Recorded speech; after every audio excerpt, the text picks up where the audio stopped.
sky in the morning. Sailors take warning, or I knew it was shepherds take warning.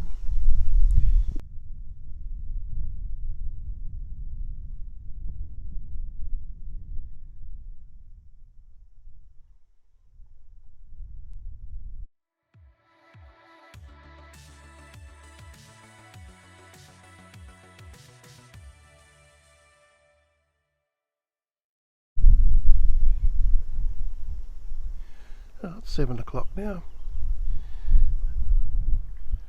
We have ex-Cyclone Hale, which is now subtropical low, heading down, expected to pass down the east coast and make landfall on the Coromandel. Not expected to be too much of a problem here.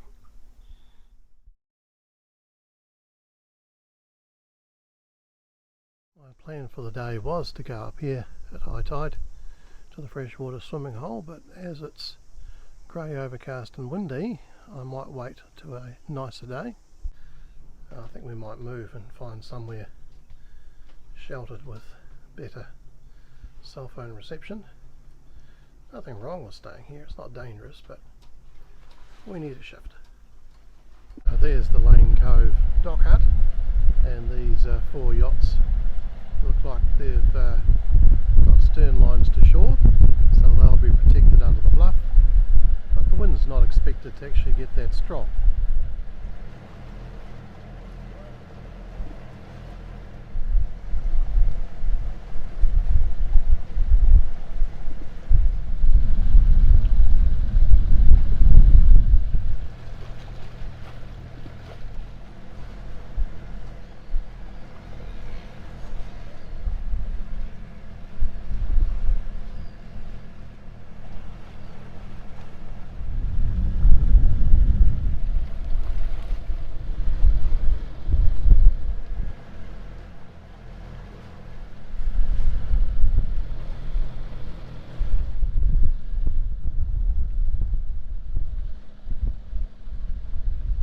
Looking pretty misty out the entrance, and there is rain on the hills ahead.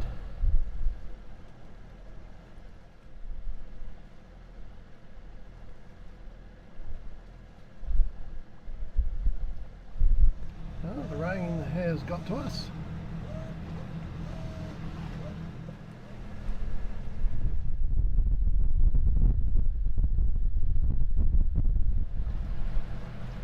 Looking down to Whangaroa, the township and the marina are hidden in the mist, and we can make out the knob of, I think it's St Paul, could be St Peter, but there's a similar one on the other side of the harbour which is named the other name. This is the site of Kingfisher Lodge, which closed a number of years ago. There's some major construction work going on.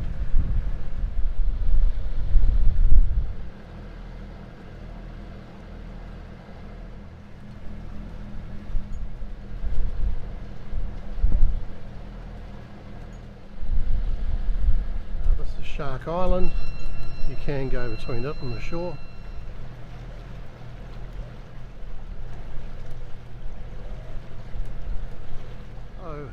Rere Island, more commonly known as Peach Island.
would be very sheltered. 2 bars of 4G. This is Whangaroa Bay. Never actually looked in here before, so we'll have a check it out.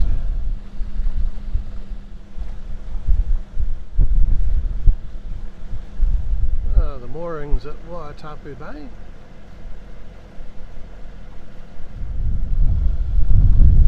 There's a marine farm in there. That's what the white marks are, marking its corners under this hill, although large portions of the upper part of this bay dry out. It dries out ahead here. More oyster farm leases, and looking back to the main part of Whangaroa Harbour. That looks like the launching ramp and dinghy storage for the moorings. This is on the road to Tauranga Bay. A very nice classic looking ketch. Obviously they've had a seagull problem. I hope all the plastic bottles work for them. Here's a nice sheltered bay just down from the moorings, but absolutely no cell phone reception. Well, this is Kaheka Point, and around the other side of it is Whangaroa. So at this stage might anchor off Whangaroa to upload yesterday's video, but probably not stay there overnight. But we'll see, all plans can change. Right, well here's Whangaroa moorings and marina in the distance coming into view.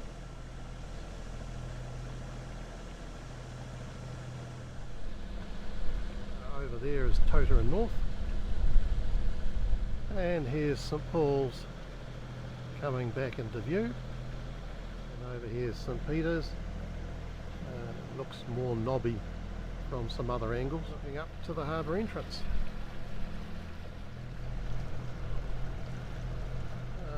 There is the launching area.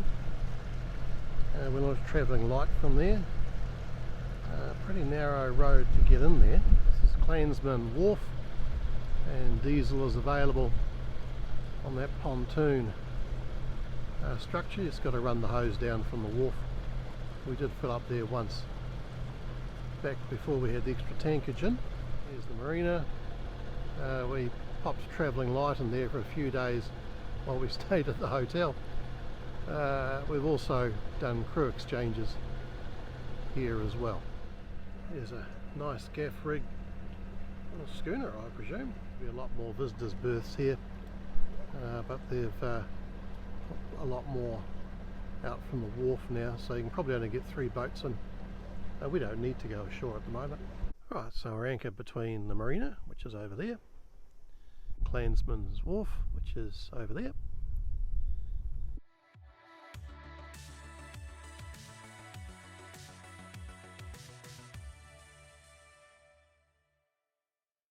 Currently got 3 to 4 bars of 4G on the old iPhone, which is the one with the endless data card in it. So using it as a wireless access point and uploading yesterday's video.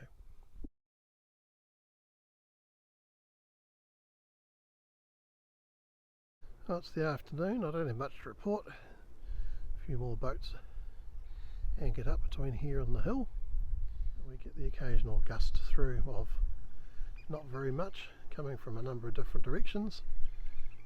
Clouds moving quite fast up top, but nothing concerning here. So we're all facing the other way 5 minutes ago, and I'm sure we'll be changing back again. I also took the opportunity of doing some more washing.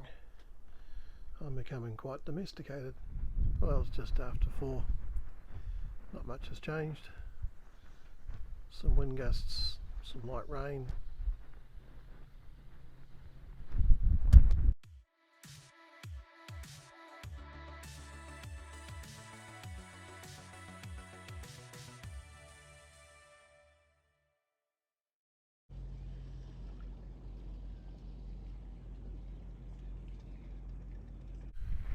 Well, there's not much wind in here.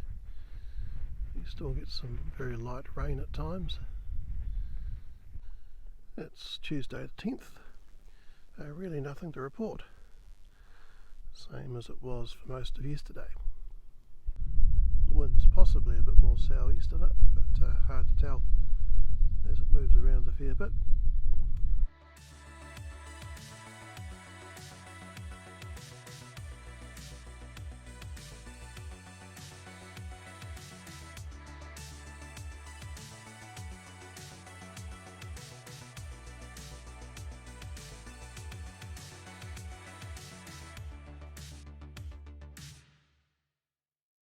We've had steady light rain since about 8 o'clock. Nothing spectacular. Mid-morning, continuous drizzle. We have some keen fishermen on Clansman's Wharf.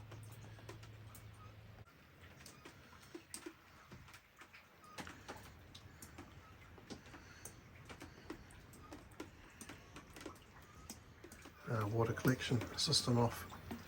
Half of the hardtop still working. I suppose there's no time but the present to continue the mystery of the missing 12-volt power supply to the accessory sockets on the forward port cabin. Comes through with the topmost black cable. So, having pulled a bit through, it's the bottommost red cable with black tracer. And we just have to locate it at the top, and that means we have to clear this shelf, and it then lifts up. Right, a few more wires. That pile goes through to the locker with the lithium iron phosphate house bank in it, which is through there. There's gas. These are diesel supply and return to the forward diesel tanks. These also go through to another locker and then forward to the house bank. And the reason there's a bundle here is I was drilling a hole to get more wires through and managed to cut these ones in an accessible place, so I had to splice extra cable in. This cable here is the one that goes to the 12-volt socket in the forward cabin, and this is our problem. The problem proved to be a loose connection, so I've got adapters to double the connections on these terminals because it also runs the LPG sensor. Right, it does work. So we didn't need to open all this up, but all is not lost. I've had a good clean up of the dust in here. It's also a bit tidier now, so not entirely wasted.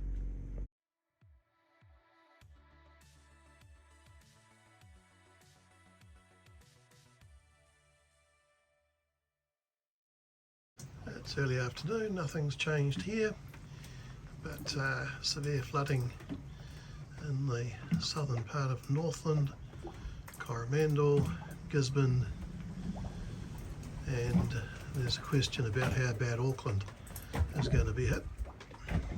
We just continue to have a little bit of wind and persistent drizzle. Well, the next project can be a tidy up of the bookcase. I've got these book racks full of old boating magazines, which I haven't read for ages, and they've already been read about 3 times anyway. Those are the ones I'll throw out. They date from 2014-2015. 3 I'll keep, and there was a New Zealand cruising guide hidden amongst it all. Oh, here's all the superseded or redundant or duplicate information out of my filing system. Alright, this bag's full of magazines and paper that we don't need. Well, I'm going to call that tidy up. This is all documents on equipment. This is actually stuff to do with the building of the boat. Old logbooks. Fish, dolphin, cruising guide, New Zealand history, etc, etc. It's 4:30. You'd have to say the weather's looking more appetising. Still got very light rain, but blue sky appearing. It's supposed to go southwest then west, so we might head back to Rere Bay when that happens, which is that away.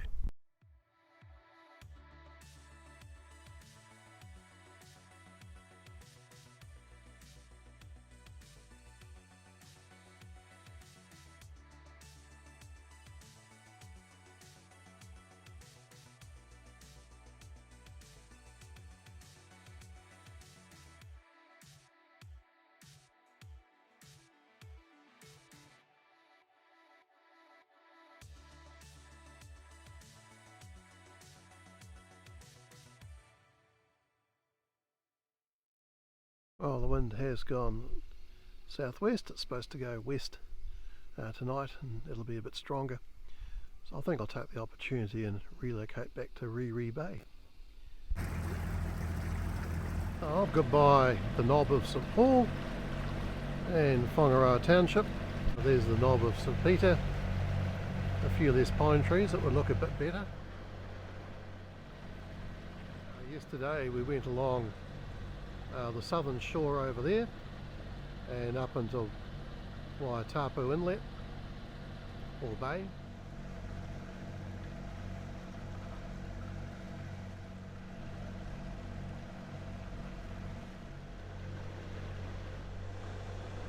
I've always admired this house at Pokitamo Point.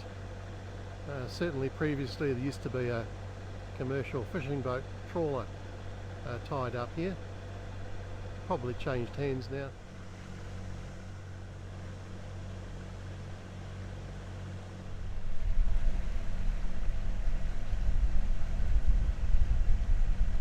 Right, this is Waihi Point, coming up to Waihi Bay, which is another bay with very spectacular old volcanic plugs around.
back in Rere Bay. A leopard still the same from when we left. There's Lane Cove over there. Now we're very close to where we were. Can't quite see the full waterfall, but there's certainly more water flowing down it.